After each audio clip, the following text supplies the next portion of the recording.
one, this shouldn't be a spoiler, right, guys? This first mission in Oasis?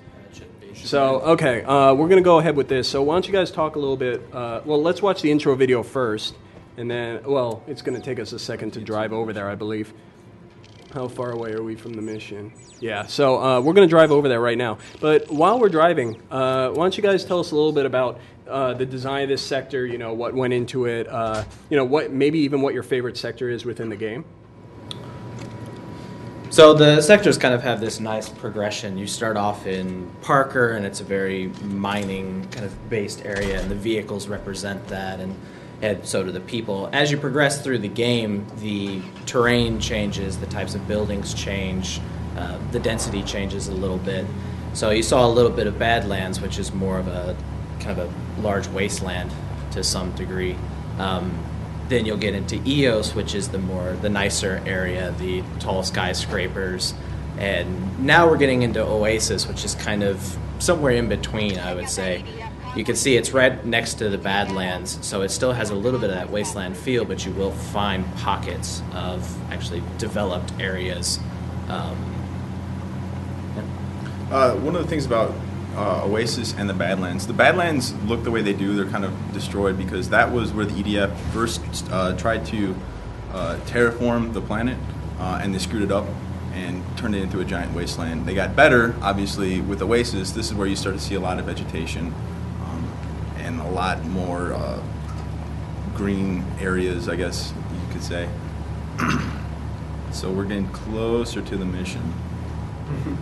It's okay. I mean, as you guys can see, there's you know, a good amount of stuff to do around Mars. We have buildings set in many different areas. You know, there's lots of little pockets of things to do placed around the world. So, and actually, we're going to start the mission now. So let's let this play for a bit, and then we'll come back, and you guys can talk about the mission.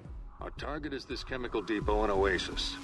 We want the EDF to think we're after explosives, but our real objective is this computer.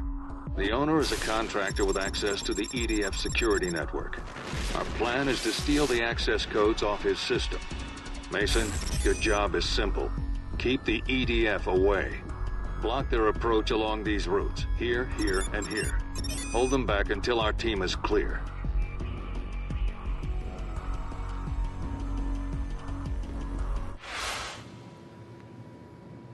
So the goal of this mission is you're actually kind of distracting the EDF, essentially. So you're going to be holding off the EDF at these different choke points in Oasis using anything you can. You can plant traps if you want to use remote charges or proximity mines, or you can use these turrets that are placed along the way. You can take vehicles, load them up with explosives. You basically have to use everything at your disposal to try to prevent the EDF from entering this area long enough for the guerrillas to complete their objective.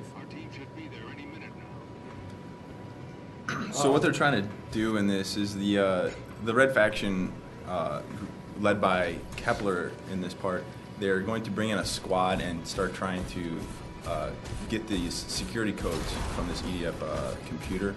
This ties into some of the other missions in the Badlands. The whole point is there's the Free Fire Zone, which is blocking off Eos. This is not really spoilers, so settle down.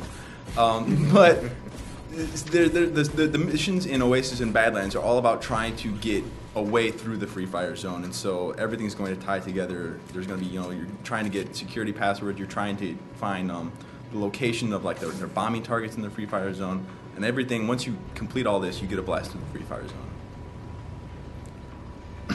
So why don't we talk a little bit also about this light walker right here, since this is a pretty interesting thing that a lot of people have been looking forward to in the game, because in the demo they only got to play with the heavy walker, but now, you know, we're introducing this new light one. So we have a few different walkers in the game.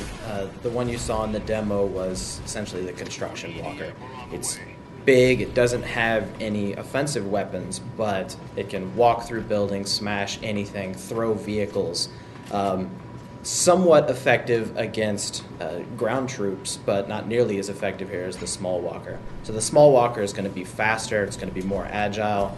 You can see the jump jets there, so you actually have some vertical options. You could fly up and land on buildings, and the weight of the walker will actually push it through the roof, so it ends up kind of expanding your strategic options when it comes to combat. It does work pretty well.